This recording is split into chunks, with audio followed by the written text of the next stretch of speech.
back at you, Rabbi, from another planet. Please like, share, and subscribe, and ring that little bell so you're notified when new videos drop. So we got the news last week that Doctor Who was returning. Doctor Who was returning for another 8 episodes. I'm assuming starting in 2021.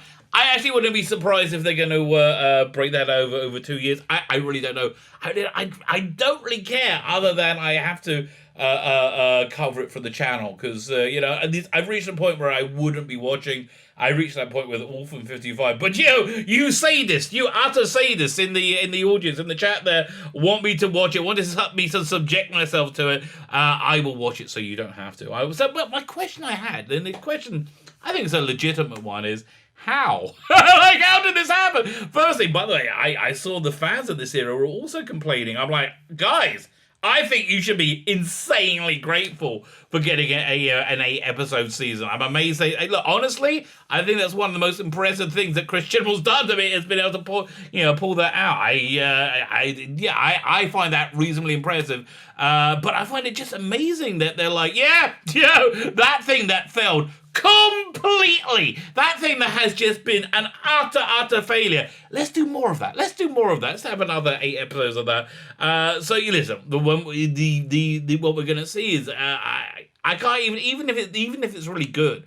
I doubt that we're gonna see an improvement in the audience, the audience appreciation of it. I imagine the ratings are going to continue to tumble, because it's just the show. It's a show that people know they don't want to watch anymore. That's basically what it is. They made it into, and so even if they turn it around and they actually have really great episodes, which they're not, I think it's destined to utter failure, popular failure. Fine, but the question is, how on earth does this continue, right? How does this happen? I mean, I understand it more with Star Trek Discovery, which is, objectively awful. But I can understand there being corporations being rife with incompetence and malfeasance. I can do that, but with BBC as well, okay, I guess so. I guess that's what's going down. But anyway, so then I got an answer to my question. Somebody, I will not say his name, because I said his name once and it was like, oh, I don't want to do it. Sent me an article from January of this year, just after the first 2 or 3 episodes had aired, that talked about Doctor Who, obviously, that lived in complete and utter delusion, right? Complete delusion. And I think we're going to read it together, because, oh boy, that's aged badly. That is aged very badly. But come on, let's read it together and find out what it says. But before we get there, can I ask you guys, can you hit the subscribe button? And if you're subscribed, make sure you're still subscribed. YouTube is peeling off subscribers from me, there's no tomorrow. My subscribers keep going up and down. Like, okay, whatever. Weirdly enough, I think it's kind of really started since the US election.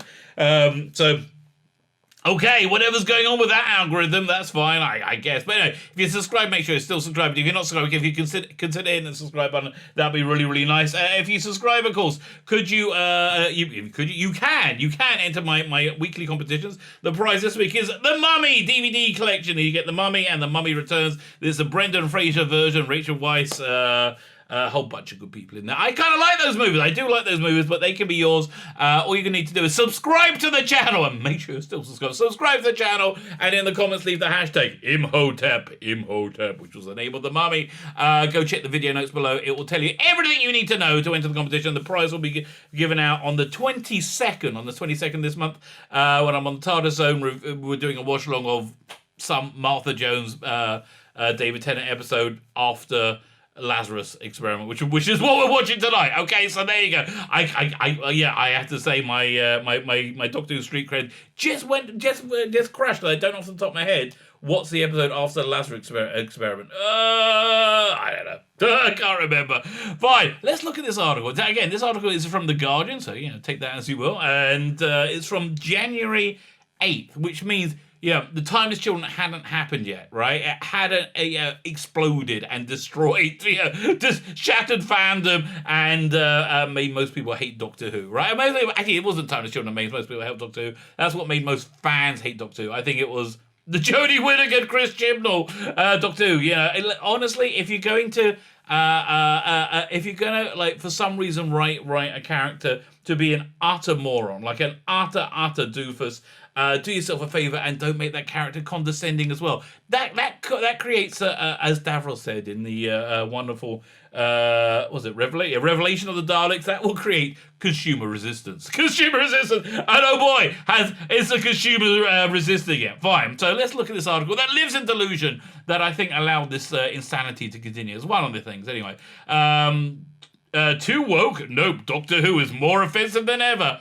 Well, I think it's woke and it's offensive because it is woke. Yes. Yeah. Now, by woke, I mean it's like replete with tokenism and, basically, woke means it's being made for a teeny clump of people that live on Twitter that imagine that people of minorities want things to be like this, or that they always want to be like suffering saints. So they imagine that people like that don't want to be treated like people. So that's what I mean by woke, which is generally, and also woke is you will hire people who aren't very good at the job because of their identity. That's many of the things that woke. So is it woke? I think it's both woke and offensive. But let's hear the argument they're going to make here, because I am intrigued.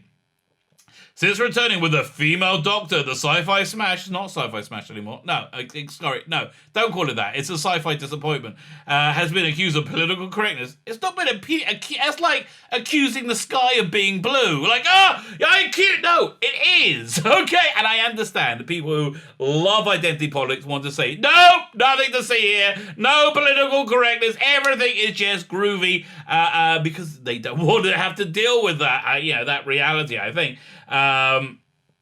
Because they don't want to say it is too woke, because then everything falls apart for them. But as recent storylines prove, the truth is far worse. Pray tell, Jack Hudson. I would like to know more what you got to say. Doctor Who returned last week with another first. Sacha Dhawan's casting the first person of colour to play the Doctor's arch nemesis, the Master. Now, excuse me. I always thought Roger Delgado was supposed to be some kind of like Indian descent. He seemed to have darker skin. Listen, if we're just doing a colour chart, which is all these freaking crazy people care about, they seem pretty similar to me. I want to tell you. And he seemed to be played as like, Arabic or Indian. That seemed to be what they were doing with it. So I don't understand why Sacha Dhawan is suddenly like, oh yeah, he's the first one since the first one. And secondly, honestly, what world do you live in? What world do you live in that people are like concerned about colour? Of people's skin colour. It's not my bloody world. I doubt it's your world either. I think the only people concerned about colour are, again, these tiny clump of piss babies that live on Twitter that think they control the world, and they do actually control a lot of it. But, not so much. Fine. The decision was broadly met with praise. Yeah, it was met with praise not because of his colour, but because he was clearly delighted to be in the role and gave it his all. He actually put in some effort, which made him stick out like a sore thumb through the rest of the production. But in darker corners of the internet, the argument that the show become too politically correct rages on. How are the two things connected, right? Tell me how. Like you cast a extremely good actor in a high profile role. His skin color doesn't matter.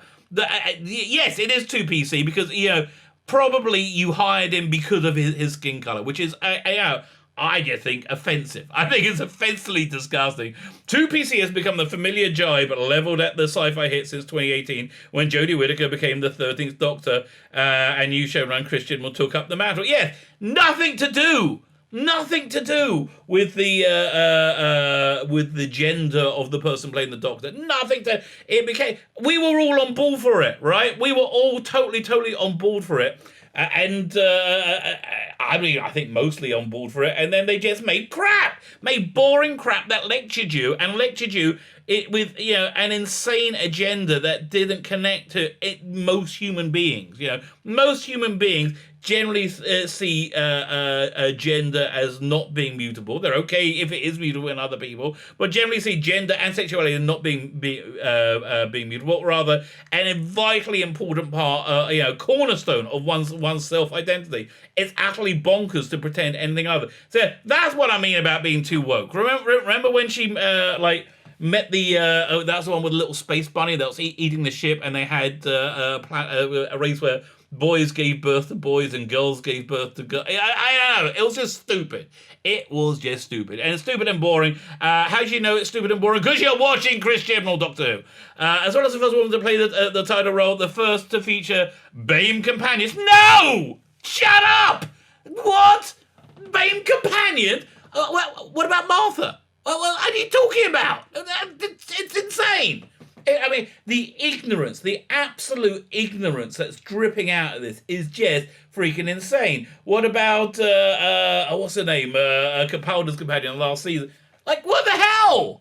Oh, well, I don't understand. Like, where are you coming from? And yeah, I do understand in like the 70s there was less BAME, I hate to use the word, representation. You know why there was less BAME representation? Not because people hated people because of their skin color. No, it's because there were less of them in society. You freaking morons! Oh God, see racism and bigotry everywhere, except where it actually is. And where is it? In the freaking mirror. Look in the mirror, you woke piece of the trash. Fine. First the two BAME companions, an episode about Rosa Parks and the partition of India. Quite frankly, I don't trust Chris Chibnall to educate me on history, especially injustice in history, because he doesn't know about the present. I think it's pretty easier to know about the present than it is to know about freaking history. So yeah, and honestly, that Rosa Parks episode, why not have a villain that was like vaguely realistic? You know, like the villain was like, "Oh, I don't like people because of their skin color. They got too uppity." Well, okay, who knows anybody like that, right? Who knows space racists? Nobody, freaking nobody. Fine. Written by Doctor Who's first ever BAME writer. Oh God, will you stop worrying about that nonsense? For God's sake. And then, yeah, when you look at identity as opposed to aptitude or talent or work they put in, then you end up getting crap. Normally speaking, you end up getting crap, and that's really the problem. The show quickly found itself embroiled in a culture war with talk of apparent political correctness. Well, okay, again. If there's a large group of people saying it's there, why are they saying it's there? Like, why are you denying this? Like, yeah, who do you think believing your bullcrap other than your tiny little bubble? Yeah, stop smelling your own farts and go and talk to other people in the universe.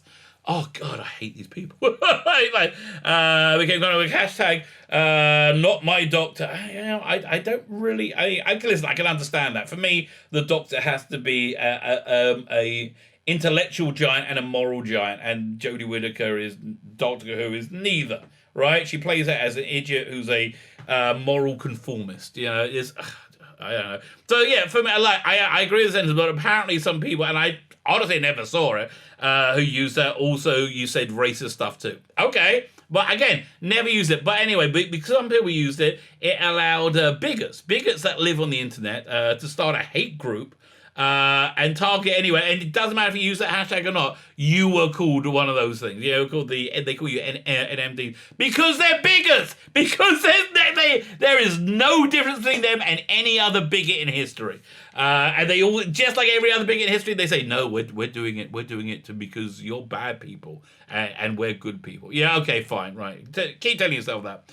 Whittaker and Gemma were forced to defend the show against these claims before the series began. No, they weren't. Everybody was on board. You lying piece of crap. You are a lying piece of crap. You're a lying piece of crap to spin a narrative that makes the world seem the way you want it to seem. It's not that way. I'm sorry. Whitaker reminded viewers that still racism within our current society. No, the reason you believe that is because of the result of the Brexit election and the American 2016 election and the Britain 2019 election. It has nothing to do with racism. People are voting for people you don't like because the people you like are shit! Are utterly shit. Yeah, everything they say is nonsense and they don't connect to anyone. There is no popular support for your tiny little piss baby out worldview. So racism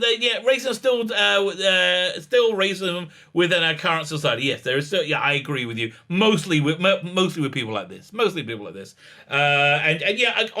if you're talking about racism in our current society, the most noticeable occurrence of that was anti-Semitism coming out of the mainstream British left wing. And which all these people wave flags for tremendously for their racist little leader who and they all denied he was racist, and now I think what the European Human Rights Commission has said, oh no, that's pretty racist. And they're all saying, no, must be them Jews controlling them. Seriously, how much more freaking racist can you get? And Jim Orlando, the Doctor and the show are beacons for compassion and empathy. No, they're not. The show you're making are beacons and compassion of empathy for your tiny little piss baby group that lives on Twitter. That little 2% of the world. For that tiny group of predominantly white, predominantly liberals, champagne socialists. For you it's been freaking awesome. But actually, for people who watch Doctor Who, not so much, which is why not many people watch Doctor Who anymore. Now through a different group of fans are railing against Doctor Who. Far from being too liberal, many believe this iteration has actually lost the morality of the character so unique. Well, it sounds like you're talking to me, and become problematic on social issues, engaging with them to an often offensive degree. What the hell? Okay, it sounds like they're talking about the woke people are upset now, so please go ahead. Darwin's debut, for example, was soured by the scene in which the Doctor weaponized his race against him. Yeah, that was a bit, again, because people are idiots, right? Utterly idiots. The Spy episode saw the new master posing as a naughty National Socialist from Germany in the 1930s in Paris. The improbability of an Asian... honestly, do you not know that the naughty National Socialists were allied with people of color? No, you don't. Well, they were like overwhelmingly with the Arab population of the Middle East. Yeah, no, those BAME people. No, okay, yeah, no, I guess that never happened because it doesn't fit in narrative.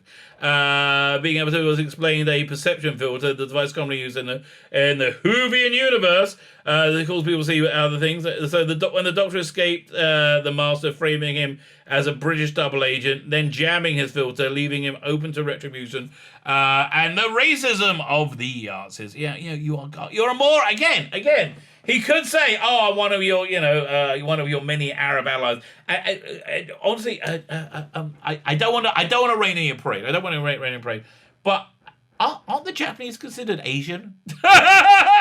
They were kind of on their side in that. No, none of this is sparking in your dim freaking head. I guess not. It's not the first time the writing of an ethnic minority has seemed questionable. Sharon D. Clark's character, Grace O'Brien, and the mother of Lenny Henry's character, Daniel Barton, played by Blanche Winston, were both fridged almost immediately after being introduced. Yeah, okay, that's the other thing. We want equality, they scream. We want equality! Hey, we need equality! So I said, okay, well, we'll treat you equally, and we'll just put you in like a regular character, which means you may survive, you may not. No, we want equality, but we want to be a little bit higher than everybody else. That's not equality. That's you being an idiot. This is a great article. The guy who sent it to me, I'm not going to say your name, but thank you for sending me. Oh boy, this has aged badly. Fine.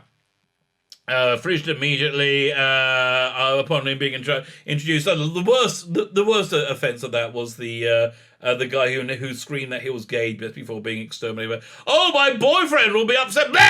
Again, Tokenism, yes. If you live by tokenism, it will become noticeable.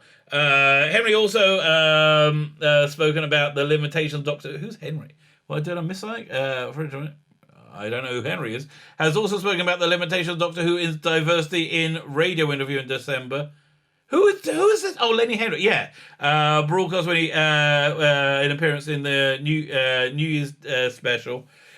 He said the bosses would rather have a dog. New Doctor Who than a black person. Me? I don't know. That seems a bit weird to me. But what? I don't understand. Why would anybody not be okay with a black Doctor? Right? I mean, we were okay with a female Doctor. Yeah, I think it's just like having a like an immoral moronic Doctor that people have a problem with. Elsewhere, there's often the apathetic engagement with the political climate. Okay, whatever that means. In the Fanatic Criminals inaugural series, the Doctor's companion Graham, played by Bradley Walsh, told the Doctor he wanted to kill Tim Shaw. Yeah. Okay. Isn't that a sign that maybe your terrifying world destroying alien isn't much cop when you call him Tim fucking Shaw, a genocidal alien who had murdered his wife? Well, that makes him terrible. The Doctor argued that murdered Graham's wife. That's true. Yeah, why not connect it to the paragraph above where you talked about Grace? No. Because you don't know anything, because you're a moron. You just want to stand in a soapbox and scream nonsense. The Doctor argued that even if done in self-defense, this would make Graham the same. Not that, no! Wait. So if he kills somebody in self-defense, that makes him as bad as the person who's trying to... So, let me get straight. Somebody's charging at you with a knife, saying, I'm going to kill you. A practical example. I live in Israel, right? More often, you will have people who will charge at a Jew with a knife to kill them because they're a Jew, right? And that goes down. Okay, that goes down. Sometimes those Jews have guns, which I guess people like this don't like at all, and they then use a gun to stop the person killing them. I don't think there's a moral equivalency there, which they are saying because they are freaking morons. It was an especially uncomfortable message at the time when fighting fascism are often condemned as being as bad as those fighting fascism themselves. No, it's not they're as bad as. They are the fascists themselves. Antifa are they're not as bad as, they are the fascists themselves. For example, in Donald Trump, fine, Ramon Charleville, so now this is just taking it completely out of context. Equated white nationalism with us, but no, that's an utter 100% lie. And this is a newspaper.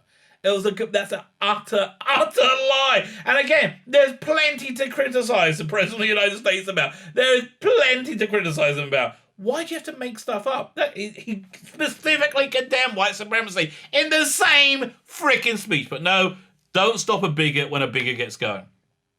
Another focus on Kablam, an Amazon-like delivery company. The story reflected real-world mainstream workers, but while many expected satire and exploited capitalism, the real villain was revealed to be a maintenance man who was killing in protest of the poor working conditions. I didn't really notice this guy got too bored, quite frankly.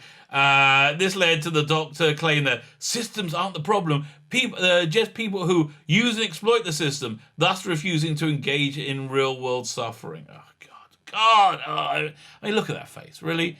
It's just like, I don't understand. Why do they think this is going to work, right? Why do they think this wouldn't crash and burn horribly? And how are they making more of these? Because you have people like this, these crazy people who look at the world in a crazy way. That's why we're still getting more of this. Doctor has become strong, has a strong history of LGBT plus representation since its return in 2005, including the series-long lesbian, Bill Potts, that's the one. But wasn't she BAME? If you know about Bill Potts, do you not? Okay. In 2017, executive producer Matt Stevens, one of the biggest upper-class twits in the entire world. Not quite as big upper-class twit as Piers Wenger. God, these people are just morons. Promises shows LGBT close representation will continue. Why? Again? This is again, nothing wrong with gay people. Nobody bites who you sleep with, right? But in a delightful time-space adventure, dealing with somebody's intimate sexuality might not be the first thing you want to run to do. You know, that might not be. Oh, yeah, that's that go-to thing. Yeah, shall we put in Daleks assignment? No, let's put in put in a little bit LGBTQ representation. However, the representation in criminals has been severely lacking so far. Yes, because it's tokenism, right? He's trying to appease you, you freaking moron. Characters have repeatedly been introduced as LGBT plus, only to be promptly killed off. Yeah, I just mentioned this before. Seriously, refers to his boyfriend in his second line and was killed just a seconds later. Yeah, I know, it's very bad. We agree it's very bad, okay? Fine. At last, we're stronger together, baby. We're stronger together. Killed by a Dalek, the most prominent LGBT plus character in a Chibnall Pen episode, Angstrom revealed her sexuality by referring to her dead wife. Yeah, I know. It's just like I honestly, in the Doctor Who universe, in Big Finish, all these things, I'm amazed that the human race has survived because there are no heterosexual people living anymore. There's nobody is hetero. Everybody is gay. This unnerving pattern and common trope in the media represents LGBT plus people more white. I mean, again, how do you know Lytton wasn't gay? Like, it just didn't really feature in his character. You know, there's a lot of people who may be gay, maybe. It doesn't freaking matter. Oh my God. An episode with an alien giving birth was criticized as part of the PC agenda. Yeah, because in the reality it felt more like a lazy attempt at trans inclusion. Both are true, idiot. It was a lazy attempt at trans inclusion and part of a PC agenda. Like, how can you not put that together? Oh my God! I'd love to see the little rats mazes going around inside this guy's head. The fans decry the show as 2PC have been. The fans decrying the show as 2PC have been lost, and it's a loss that should not be mourned. Yeah, don't let it really. I think you're mourning it now. Time Lord Victorious. Need I say more? Okay, you know. But the show's many loyal progressive fans. But all 20 of them. Loyal progressive fans too. Yeah, exactly. You're alienating everybody. Doctor has always been a beacon of compassion and empathy. Not really, actually, no. Actually, yeah, the Doctor's been a moral giant, which sometimes means not having compassion and empathy, but doing the right thing instead, even if it hurts your little feels, right? Even if that's what being a moral giant is. That's what being an intellectual giant is. But these baby-brained idiots do not understand that. But too many of us are wondering where it's gone. I would suggest it's gone up Chibnall's arse. That's basically where everything's gone. Up Chibnall's arse, because he is a freaking moron. My name is Fehr Beckin, the Rabbi from another planet. Please like, share, and subscribe, and ring the little bell so you're notified when new videos drop.